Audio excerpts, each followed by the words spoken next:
মধ্যপ্রাচ্যে Iran Israel সংঘাত ও Hormuz প্রণালী ঘিরে উত্তেজনায় বাংলাদেশের জ্বালানি নিরাপত্তা নিয়ে উদ্বেগ তৈরি হয়েছে। বর্তমানে দেশে 14 দিনের ডিজেল ও 30 দিনের অকটেন সহ গড়ে 15 দিনের জ্বালানি মজুত রয়েছে। বিপিসি ও পেট্রোবাংলার তথ্যমতে বর্তমানে দেশের জ্বালানি পণ্য রয়েছে 4,20,765 টন। এর মধ্যে ডিজেল রয়েছে 2,23,127 টন, যা দিয়ে দেশে 14 দিনের চাহিদা মেটানো সম্ভব। তাছাড়া 34,133 টন অকটেন, যা দিয়ে 30 দিন, 21,705 টন পেট্রোল, যা দিয়ে 20 দিন, 38,777 ton jet fuel, 16,548 ton kerosene, 78,278 ton furnace oil, 6,275 ton marine fuel মজুদ রয়েছে। তবে বাংলাদেশ পেট্রোলিয়াম কর্পোরেশন বিপিসি জানিয়েছে, পরিশোধিত তেল নিয়ে আপাতত শঙ্কা নেই।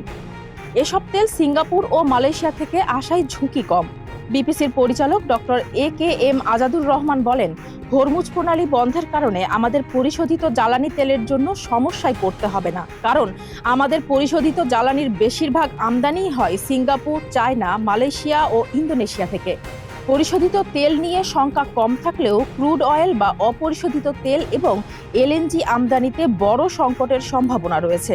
এলএনজি আর ক্রুড অয়েলের বড় অংশ আমদানি হয় কাতার ও সৌদি আরব থেকে। বিশেষ করে কাতার থেকে আসা এলএনজির শতভাগ এই রুট ব্যবহার করায় যুদ্ধ দীর্ঘায়িত হলে গ্যাস সরবরাহ ও বিদ্যুৎ উৎপাদন সংকটে পড়বে। সরকার পরিস্থিতি মোকাবিলায় বিকল্প উৎস থেকে আমদানির পরিকল্পনা করছে। ফারজানা হাসিন, মানবকণ্ঠ।